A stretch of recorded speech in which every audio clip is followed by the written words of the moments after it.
United Press International wire service. In addition, we have the Armed Forces Radio and Television Service feed from Washington, D.C. These are worldwide networks.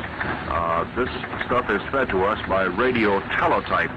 Then when it comes here from these three sources, the wire services, then we compile this material, editing where necessary, making the story more brief than what it might already be, depending upon our needs for that particular story, or how much news we actually need to fill out our newscast. Television, it requires a little different preparation, whereas you need only a single copy as far as radio is concerned, and in television, we need duplicate copies. So many times this will entail rewriting a story in some instances. If a story is good as it is, perhaps we'll use it as it is. But the script must be prepared in duplicate at that time so that the director will have a copy of the story which you are reading and in the order in which you are reading. So for television, it's a little double preparation, you might say that. As far as the video portion of television is concerned, we need various audio or visual material to support these different newscasts. We have the photo slide service. We have, in addition to that, the motion picture film footage we get from ABC, we get from CBS. We have the videotape recordings that we lift from the Walter Cronkite show back in the States, and these are all incorporated to give you visual support of what would ordinarily be an otherwise dry newscast with just one man sitting on camera for 15 or 20 minutes. The AFVN news staff is headed up by a branch chief, an Army captain. His deputy is the NCOIC News, Marine Master Sergeant Jim Kaiser. Despite their military rank, their functions are largely those of a managing editor and his deputy in the stateside network. But there are differences in Vietnam, people and policies mostly. Jim Kaiser explains. We have two sides to the staffing. We have the network news branch here at the Saigon headquarters station, and we have our news departments at each of the upcountry detachments. Now, from the radio news standpoint, it is truly a network function with AFVN. The radio news that is broadcast out of Saigon is heard upcountry through AFVN at exactly the same time. We are electronically linked as a network on the radio side. However, from the television standpoint, the television news that we put out here in Saigon is seen in the Saigon area. Then the film, the slides are sent to all of our detachments, all at the same time by a special courier plane, and they in turn make up their own newscasts at the local detachments. So they each have their own news department. Of course, the news policy for AFVN is very basically that the American servicemen here in Vietnam are entitled to the same news that the American public back in the States receives, and that the servicemen here should receive this news just as fast as possible, as close to the time that it actually happens as we can possibly do it. Now, the one area that is sensitive is, of course, with the Vietnam news. We do not air any news stories that would be of any military value. We get our news on the Vietnam scene from the same sources that the major networks and the major news services get. We cover the MACV briefings, we get it from the wire services, and we go from there. Now, all of our Vietnam news is verified before we use it. We don't use speculative stories, and we don't use hearsay type items. It has to be verified by a qualified and recognized reputable news source before we'll use it on the air. Trên ST 857 và hiện bây giờ vẫn còn tiếp diễn. We have one more item to add to our release of today. That's a delay report from Bien Hoa. At 10:15 yesterday morning, one AFVN Marine Battalion contact an estimated one enemy company Jim spoke of in an briefings. area 10 This is the most important one. Every afternoon in Saigon, spokesmen of the Vietnamese government and American military spokesmen meet the news media. It's the joint United States Public Affairs Office press briefing, referred to irreverently as the 5 o'clock follies, an account of significant events in the Republic of Vietnam during the preceding 24 hours. It is the prime source of AFVN war news. 3 television sportscasts are aired daily, 6 on radio. In addition, major stateside sporting events, the World Series, the big bowl games, are carried live on radio and after a short delay on television. Sports is a subsection of AFVN News, but a very independent and proud subsection. And the 4 sportscasters feel they're a special breed. One of them, Air Force Tech Sergeant Ray Williams, tells why. Sports is more on an upbeat type tempo in my estimation. You can be straightforward, but you don't have to be quite as serious in sports as you do in news. And it takes a person with a good background in sports, a good background, and I guess a feeling for sports. You have to like sports to be able to do it. If you don't like sports, you just can't really get it across to the people that here it is and throw it at them. You have to really say, look, I like it, I know you like it. News, sports, special coverage. The recently completed Apollo moon landing is a good example of special coverage. It was also a first for AFVN television. The events of Apollo were seen in Saigon and in many other parts of Vietnam the same day they occurred. Parenthetically, they were also seen in Thailand and at sea at Yankee Station. Army Sergeant First Class Bob MacArthur of AFVN News was the anchorman in Saigon for Apollo. Well, a lot of people and a lot of equipment were used to provide our up-to-the-minute coverage of the Apollo 11 moon landing. The pictures came to us from a very long chain that began with a satellite pickup in the Philippines, where there they made videotape copies right off the air. The Air Force Scatback detachment from here made special daily flights to get these VTRs for us, and they'd be in the Philippines about the time the VTR was completed. They'd be airborne and back to Saigon and have the film at AFVN within, maybe 2.5 or 3 hours of the time the event actually occurred.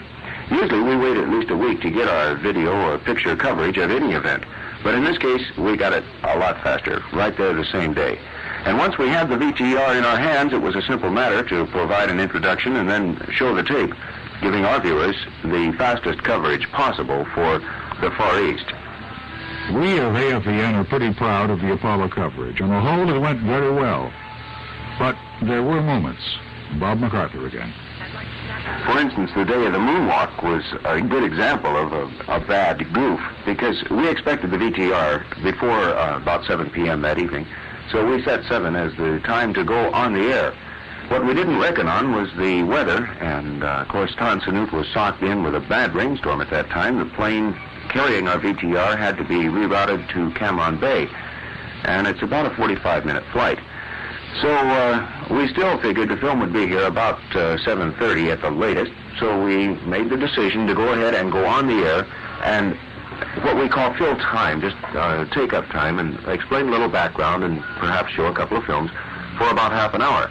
That tape didn't actually get to the station until 8 o'clock that evening. So from 7:30 to 8, I had to just sit there on camera and talk about whatever came into my head. I had no prepared script. All I had was the things that I had read and remembered about the entire Apollo 11 mission and some of the logistics behind it. So I sat there and tried to explain it all over and over and over and over again. Well, it came off okay, considering the circumstances, but sitting there in the television studio without the air conditioning, which was out, and those hot lights, and the entire staff, it seemed, was standing there in the control room, and I could see them through the glass, and everybody saying stretch and talk and yak, and what they didn't realize that I was slowly dehydrating under the lights and in that hot air without any water or anything to drink, and as I talked, I got to where I couldn't hardly talk anymore. The third AFVN network broadcasting component is television. Its chief is Army First Lieutenant George Lawrence. The TV branch at AFVN receives 40 hours of shows from the American Forces radio television service in Los Angeles. They are then packaged and shipped to the next upcountry station. We have 7 television outlets upcountry. They are Matrain, Tuiwa, Kunyan, Pleiku, Chulai, Danang, and Quang Tri. To back up this 40 hours, AFVN TV produces several local shows and filler material. Local shows such as Nashville, Vietnam, Star Search, In Town Tonight, and Let's Speak Vietnamese, Poetry for People Who Don't Like Poetry, Insights, Information Specials, Interlude, The Circuit Riders, the last being a show to begin soon in cooperation with the McVie Chaplain's office. All these are put together in one daily program to give you, our audience, a professional television broadcast. 5, 4, 3, 2, 1, go.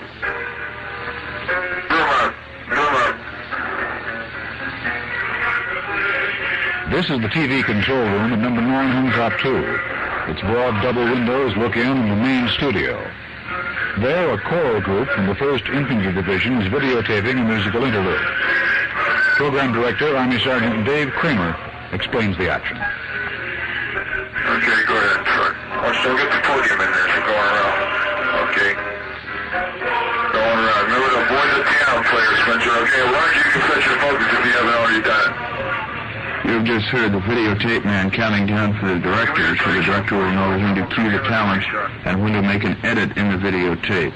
You will also hear the director telling his 2 cameramen on the floor how to move their cameras. One camera is a zoom lens, and he tells the cameraman to zoom in or to zoom out to bring the image closer or farther away. The director is looking at his 2 cameras in the control room through monitors. You can see just exactly what the 2 cameramen are doing. He also has one more monitor in there, which is a videotape monitor. You can see actually what the videotape man is recording. He also tells the cameraman to tilt, which is to move the camera up or down, or to truck, which is to move the camera across the floor. In the control room, sitting next to the director, is an audio man who cares about and handles sound reproduction, and a video man for picture quality. AFVN television does about 5 live productions per week. Okay, I just want to play it back for this. That's AFVN as it begins its 8th year. Radio, news, TV. In this short presentation, we've slighted all the others who keep us in the air: supply, maintenance, administration. But all of us are the American Forces Vietnam Network.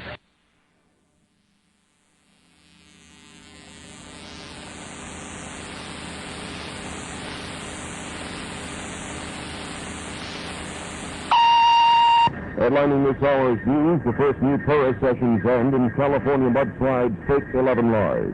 Good morning. I'm Army Specialist Jerry W.G. AFVN News on the Hour, compiled from major American networks, wire services, and military sources. Now, complete details. The news in Paris, the first formal session, the peace talks is over, and correspondent Dewey Butel is there. As the first session of the substantive peace talks here in Paris broke up after 6.5 hours of negotiations, all the 4 participants in the talks seemed content, at least, with what had happened inside the old Hotel Majestic. If the length of meetings means anything, and usually it's considered that it does mean something, then the meeting today was probably a qualified success. Henry Cabot Lodge told us that he asked the North Vietnamese and the NLF that the PMZ, the demilitarized zone between North and South Vietnam, be reestablished. There was no reaction to that suggestion inside the meeting, but afterwards the North Vietnamese spokesman told us that North Vietnam already has rejected this idea because they think it's a smokescreen for American aggression. This does not mean, of course, that they will reject it as the talks go on. And Ambassador Lodge also said he was ready to work out a plan whereby all foreign troops could be withdrawn from Vietnam. There was a lot of discussion on the shape of the bargaining table in Paris in the beginning, but not too much was ever said about the hall itself where the talks are held. Correspondent Bernard Redmond has that story. It's the full dress opening of the Paris Conference on Vietnam. I'm speaking to the Grand Ballroom of the International Conference Center, the old Hotel Majestic on the Avenue Kléber near the Arch of Triumph. This 60-year-old six-story building was once Nazi military headquarters and then U.S. military headquarters. UNESCO used it, then the French Foreign Ministry took it over for conferences. By a curious coincidence, the first conference held here was on Franco-Vietnamese affairs in 1946. Outside are chestnut trees along the sedate avenue of business and residential buildings. This ballroom is about the size of a tennis court. The decoration is rather rococo. Gold sculptured gray walls with inset marble medallions, 3 glittering crystal chandeliers, and on opposite walls, 2 Gobelin tapestries representing Diana the Huntress with doves at the top. And I can see in the corners of the ceiling glowing hawks or American bald eagle. This is Bernard Redmond at the Vietnam Conference in Paris. No relief is in sight in Southern California, where mudslides and floods have taken 11 lives and have done at least $5 billion in damages. With an forecast rain continuing through tomorrow, the victims were buried alive with rivers of mud rolled down from foothills already soaked by more than 1 week of rain. Police report hundreds of houses have been destroyed or badly damaged. 26 railroad cars carrying butane fuel derailed today at Laurel, Mississippi. 16 of them blew up in a series of explosions that made a shambles of a 10-block area. At least 39 persons were injured and 30 homes destroyed in the explosions and fires. One 12-year-old girl is reported missing. It is the third such derailment in as many weeks involving the same Southern Railway train number 154. Federal investigators are looking into that series of derailments. Secret testimony went on at the Naval Court of Inquiry about the loss of the Pueblo today. Skipper Lloyd Booker talked about the intelligence ships missing in operation. 2 of their witnesses also testified. All their testimony was marked classified and not released. Other Navy officers are expected to testify about the decision not to send air aid to the Pueblo, that it was surrounded by North Korean ships. In Santa Barbara, California, experts from the United States and Japan are studying policy toward Red China. ABC correspondent Bill Brodigan is at the conference, and Brodigan says, There seems to be a new wave of movement toward trying to establish some sort of normal relations with Beijing, rather than the present isolated status of relations that Washington and Beijing maintain. And that's from correspondent Bill Brodigan in Santa Barbara, California. The chief prosecutor in the trial of Clay Shaw, New Orleans, dropped a strong hint today. It was that he'll ask the jury to believe that the assassin of President Kennedy was not Lee Harvey Oswald. Assistant District Attorney James Alcock did the hitting while questioning a prospective juror. After 5 days, only 8 men have been picked to hear the state's conspiracy case against Shaw. Today's session was held in hopes of completing the jury, but no new names were added to the jury rolls. But that's latest news for the hour, compiled from major American networks, wire services, and military sources. I'm Army Specialist Jerry W. Gears for AFVN Radio News in Saigon. AFVN Radio News. On the air 24 hours a day to keep you totally informed.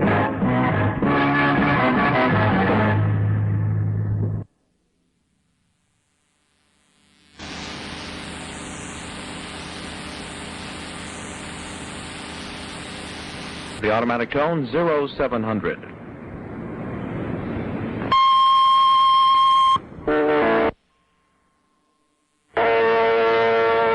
Good morning. I'm Marine Corporal Rick Fredrickson with 5 minutes of news, compiled from commercial and military news agencies. The word is no again from Israel's Prime Minister Golda Meir to any peace formula from the Big Four powers. At Hebrew University in Jerusalem, Mrs. Meir said, It is only that we refuse, absolutely, that we should be the one people in the world who should consent that its fate should be decided by others. Prime Minister Meir repeated that the ones to decide on the peace settlement in the Middle East are Israel and the Arab states. Former President Eisenhower's condition remains critical. Doctors at Walter Reed Army Hospital Center say evidences of congestive heart failure persist despite the fact that all appropriated therapeutic measures are being utilized. But they say the 78-year-old general remains conscious and lucid and sleeps well at night. They refuse to say if he is near death. Nothing of his inherent stamina is recovering from major illness at the past. As predicted, President Nixon has asked Congress to extend the 10% income tax surcharge for another year. He says the surcharge is needed to put brakes on the economy and help the government pay its bills. Mr. Nixon also promised that Congress would be getting a package of tax reform recommendations from the Treasury Department sometime next month. Democratic leaders on both sides of Capitol Hill say Congress will approve a one-year extension of the 10% surtax. House Speaker John McCormick put it this way, "But President Nixon recommending it, my opinion is that it will pass." Senator Leader Mike Mansfield said he's sorry the extension is necessary, but he adds that there's probably no other way. Senator Stuart Symington is skeptical of the Safeguard missile system's value as a deterrent against the threat of a Soviet missile attack. At a Senate hearing this morning, Symington questioned Deputy Chief Secretary David Packard. You would be the first to agree that if the Soviets decided a target was important enough to saturate it, whether it was Washington or Baltimore or Kansas City or St. Louis, that the city goes regardless of this AVN. Would you not? Thank you, sir. Senator Symington of Missouri contends that the missile defenses currently deployed in the U.S. are sufficient to cope with any Soviet missile threat, and that the Safeguard missile system is not necessary. The 14th U.S. plane to be hijacked to Cuba this year has landed in Dallas en route to its original destination in California. A Delta Airlines jet carrying 114 persons was forced to fly to Havana Airport yesterday and flew to Miami last night to refuel. In Los Angeles, the prosecution has opened its key examination of the key defense psychiatrist at Sirhan Sirhan's trial on the charge of murdering Senator Robert Kennedy. Correspondent John Davenport has the story. Dr. Bernard Diamond believes Sirhan was in a trance when he shot Kennedy, as Sirhan is mentally sick. Prosecutor David Fitz tried to force Diamond to admit that tales of Sirhan's childhood traumatic experiences were exaggerated by him and his family to save him from the gas chamber. Several times I saw Sirhan become angry when Fitz questioned Diamond closely about Sirhan's tendency to lie. Sirhan was still angry when court recessed at noon. The defense could rest its case this week. John Davenport at the Sirhan trial, Los Angeles. Vice President Agnew last night talked about the problems of the cities. In Washington, Mr. Agnew said President Nixon's new Urban Affairs Council is an important change from the past. Well, I think it's a very important departure that the administration is making in this respect. As you know, the Urban Affairs Council is not intended to be an operational agency, but intended to be more of a think tank or policy developing kind of enterprise. Vice President Agnew said private enterprise will have to help the cities with their problems. I'm Marine Corporal Rick Frederickson, and that's news compiled from commercial and military news agencies on March 27, 1969. Sports is next with Air Force Sergeant Ray Williams.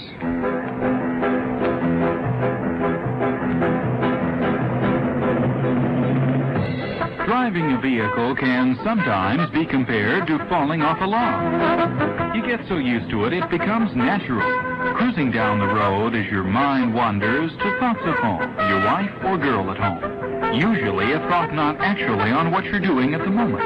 It's fine to daydream, but when you have a potentially lethal weapon under your control, you may just daydream yourself into deep trouble.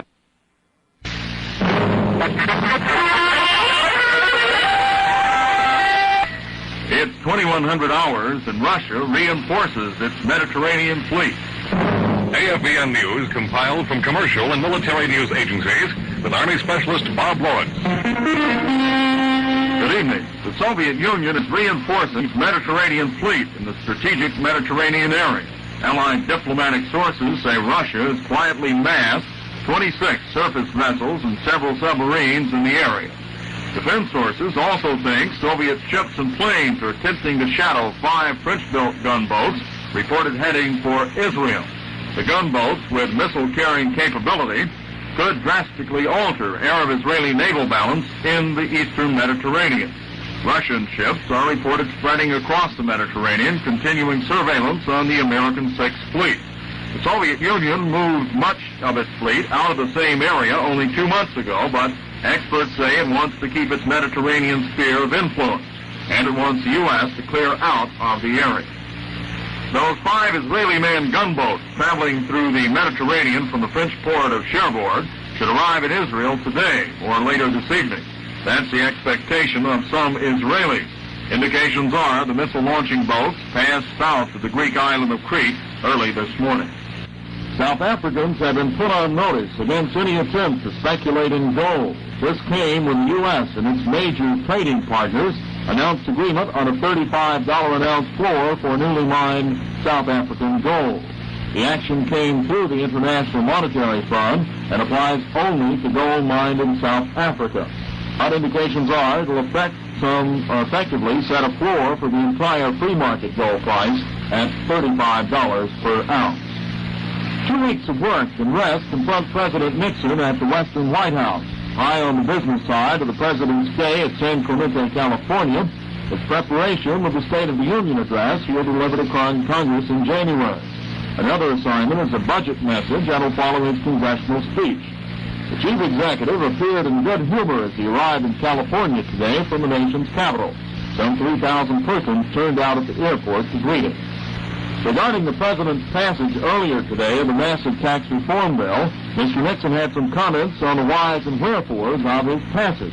We got a report on this from Hal Walker. With the Congress in year-end adjournment, Mr. Nixon performed solo at the tax reform bill signing ceremony today, avoiding the potential embarrassment of having to invite the congressional Democrats who put into the tax bill more relief and less revenue than he had asked for. The critical moment for this legislation came after the Senate had passed a totally irresponsible bill that would have led to a sharp increase in the cost of living for every family in America. In a letter to the leaders of the Congress, I left no doubt that I would veto this bill. As a result, when members of the Congress met in to work out the differences between the Senate and House bills, the bill that came out of that conference was over $6 billion less inflationary for the next fiscal year than the bill that had passed the Senate. Seldom is any piece of major legislation fully satisfactory to a president. And this bill is surely no exception. I have signed it because I believe that on balance it is a necessary beginning in the process of making our tax system as fair as possible to the taxpayer. Mr. Nixon also pledged that he will submit a balanced federal budget for next year and will take whatever action is necessary to do so. He did not specify what that action will be, leaving open both options of new taxes and reduced expenditures. Clearing his desk of other pending matters, Mr. Nixon then signed into law the Coal Mine Health and Safety Act of 1969 and a $69 billion defense appropriations measure. And he and Mrs. Nixon climbed aboard Air Force One for California, leaving behind a cold and wet capital city. Hal Walker, CBS News, the White House. Vice President Agnew and Philippine President Marcos, passing mutual compliments, have conferred today in Manila. Mr. Agnew has left Manila to visit a Rice Research Institute and fly over the Bataan and Corregidor battlefield areas. And in the war in Vietnam, 1st Air Cav Division gunships and soldiers, aided by tactical airstrikes and artillery, accounted for 61 enemy killed yesterday in the action in 3 corps. 2 Americans were killed, 2 wounded in those clashes. Vietnamese paratroopers killed 38 soldiers in an engagement some 83 miles above Saigon. Friendly losses in that action were found moderate. To the hour, that's AFVN News. AFVN News compiled from commercial and military news agencies with Army Specialist Bob Lawrence. This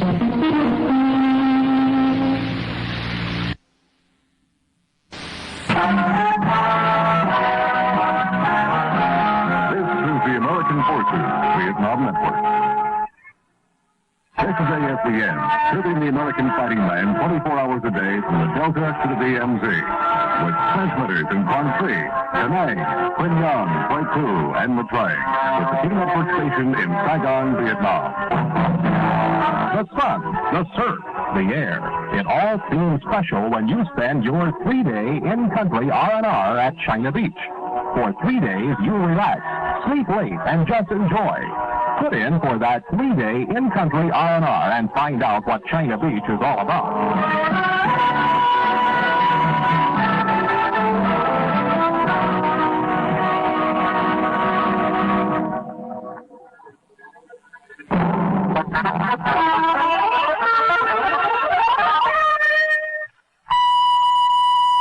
It's 0700 hours. A skyjacking and a cause for the death of the cosmonaut make news at this hour. AFVN News, compiled from commercial and military news agencies.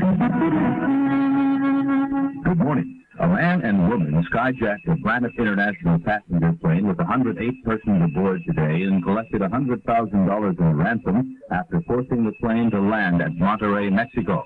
The passengers and 2 stewardesses were permitted to leave the plane, but the pilot, co-pilot, and flight engineer were held as hostages.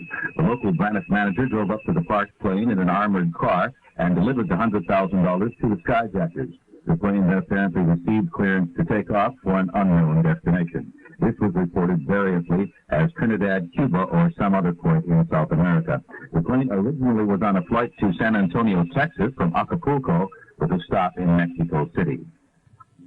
The 3 Russian cosmonauts who died aboard their spaceship Wednesday morning apparently were killed by a sudden depressurization of their cabin and a fatal rise in their blood pressure. This was reported tonight by Western communist sources whose identity cannot be disclosed. They said this was decided by a Soviet government medical commission after a 2-day inquest into the cosmonauts' death. The sources said the spaceship's landing cabin was damaged slightly during its separation from the orbital compartment. They said a tiny hole was created in the cabin wall. The hole became enlarged when the craft's braking rockets were fired immediately before the space trio began their entry into the Earth's atmosphere. The larger hole caused the sudden depressurization in the cabin and the fatal rise in the cosmonauts' blood pressure. A train carrying a group of children on an excursion has derailed near Chester, England. CBS News correspondent Adam Rayfield has details from London. A day of the sea became a day of horror for a train full of British schoolchildren today. 2 of them are reported dead after their train was derailed in a deserted station in northern England. At least 4 more children are seriously injured. Many others who were injured have been rushed to hospital. At least 30 children have suffered minor injuries. The train was an excursion special on its way home to Crewe, 150 miles north of London, after a day at the seaside in North Wales. Passing through a deserted station at Waverton, the last 2 cars were derailed, and 2 children were trapped in the wreckage. The 2 who have since reportedly died. These are initial reports only. The whole picture has yet to become clear. At the moment, a major rescue operation is underway. This is Adam Rayfield for CBS News in London. Defense Secretary Laird ordered the Land Corporation today to surrender custody of all classified documents in its possession. His action follows the leak to newspapers of a top-secret Pentagon study on the Vietnam War by Dr. Daniel Ellsberg, a former employee of RAND. RAND, a private think tank, performs secret research for the military under special contract. It also had withdrawn today its special access to cryptographic information, intelligence, and nuclear weapons design. Despite the tightened security in action, it is not expected to restrict RAND's operations severely. RAND President Henry Rowan said in a statement he supports the new security precautions. Elsewhere in the news, troubles already for the new postal system and its head, Winton Blum. UPI correspondent Jim Lounsbury has the story in New York. The new United States postal setup has already run into a whole lot of trouble. Employees have turned down a $750 million pay raise offer, and 2 postal union locals in New York have voted to authorize a strike later this month. A strike would be illegal under the new setup. Black postal workers don't like the personnel policies of the new setup, and more trouble is coming from mass mailers who are trying to force new postal rates down. Congress was not too happy with Winton Blum, the Postmaster General, so they decided not to vote all the money Blum requested. Mr. Blum says that may force a raise in third-class mailing rates. This is Jim Lounsbury of New York. The government reports there was a drop of 0.6% in the unemployment rate during June. The White House termed it a very significant improvement. But the figures also disclose that actually the number of unemployed increased by more than 1 million. There are now, according to the report, more than 5.5 million persons unemployed. Democratic National Chairman Lawrence O'Brien says it's the highest total in 10 years. He disagreed with the Nixon administration's assessment of June being a good month in employment. An official of the United Mine Workers Union has charged advance notice of inspections as being given to mine operators. As Dr. Lauren Kerr put it, there's evidence mine officials are being forewarned 6 to 24 hours of a federal mine health inspection. He made the statement in Washington at a hearing studying the Bureau of Mines enforcement of coal mine safety laws. Many of the nation's highways are clogged with motorists bound on outings over the long July 4th holiday weekend. The National Safety Council estimates that between 520 and 620 persons might be killed in traffic accidents. Finally, spectators watched horrified as 69-year-old Rosanna Hamer drove her car straight through a wire fence. It somersaulted 3 times down an 80-foot cliff near the Bournemouth seaside resort in England. The vehicle landed on its wheels and slowly turned over. She crawled out, straightened herself, and said, "Where's my purse?" This is Air Force Sergeant Jim Leroy, and that's AFVN News to the hour. AFVN News, compiled from commercial and military news agencies. The Dow Jones Closing Stock Averages, another feature of the American Forces Vietnam Network News Department. Sound Blair Mutual News, first all markets at a glance. So the story today was lower in light trading on both stock exchanges. On the big board, the average New York Stock Exchange share gained just 1 cent. In very light trading of 9,960,000 shares. Bonds were steady, and U.S. government bonds were steady in quiet trading. On the American Stock Exchange, an average share of 3 cents, trading with 2,310,000 shares. London stocks were firm, cotton futures were mixed. Chicago grain futures, wheat closed down 1 to up 3/8%. Corn down 1/2 to up 1/4. Oats down 3/8 to up 3/8, and soybeans down 3 1/4 to 4 1/2. It was a very even break on the big board today, with 679 issues moving ahead and 640 in decline. The most active was RCA. It closed at 35 5/8, down 5/8. Reynolds Metals at 26 was also down 5/8. AT&T 45 1/4, down 1/8. Commonwealth Oil Preferred 25 3/8, down 5/8. Warner Lambert at 74 1/2 was down 1 3/4. Eastman Kodak at 75 1/8 was down 1. General Telephone and Electric Corporation 32 1/4, up 3/8. Chase Manhattan Corporation at 49 3/4, up 5/8.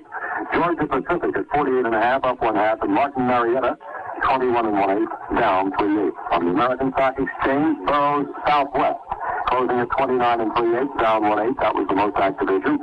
Then it was Hillenbrand at 37, down 1/4.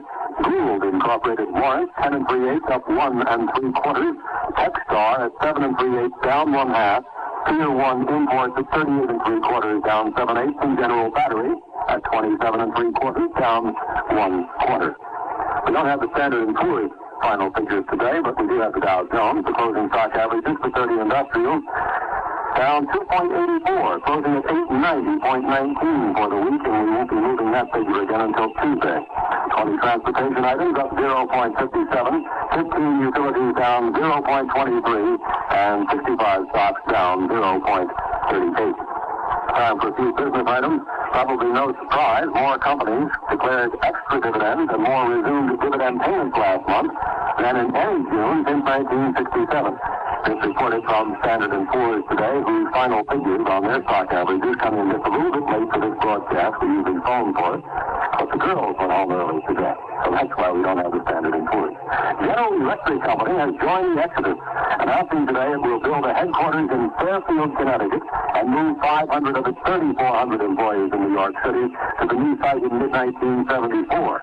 The story I read today questioned that there still could be a zoning problem, but this story sounds like GE is quite sure they're going to Fairfield. A 100-acre tract near the Merritt Parkway out that way. That's it, Don Blair from Mutual Financial Desk in New York. The Dow Jones Closing Stock Averages, another feature of the American Forces Vietnam Network News Department.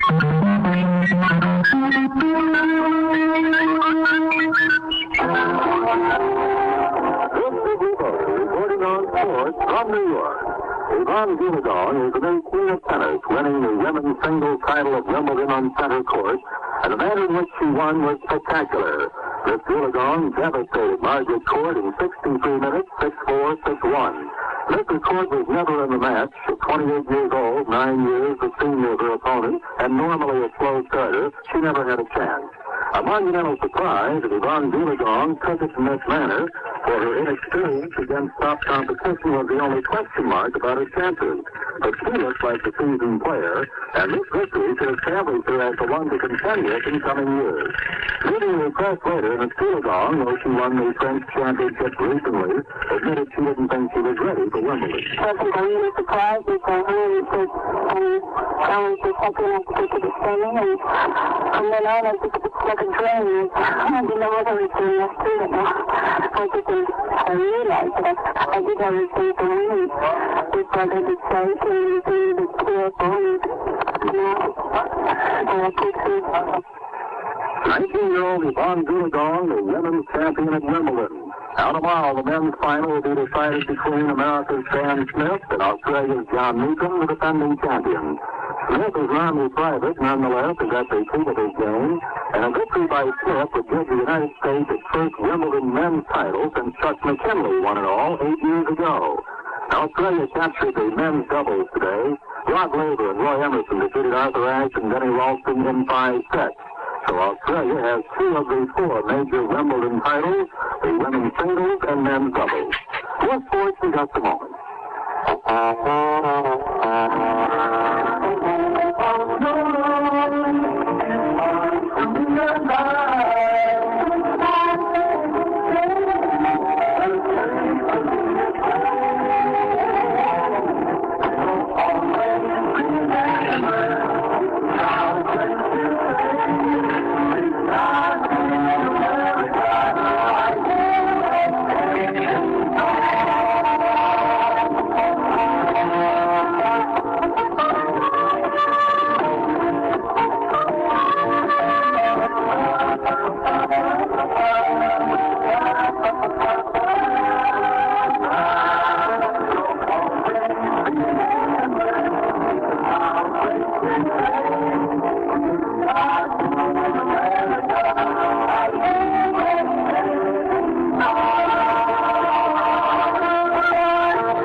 Wrapped around 3 clubs, Baltimore, Boston, and Detroit.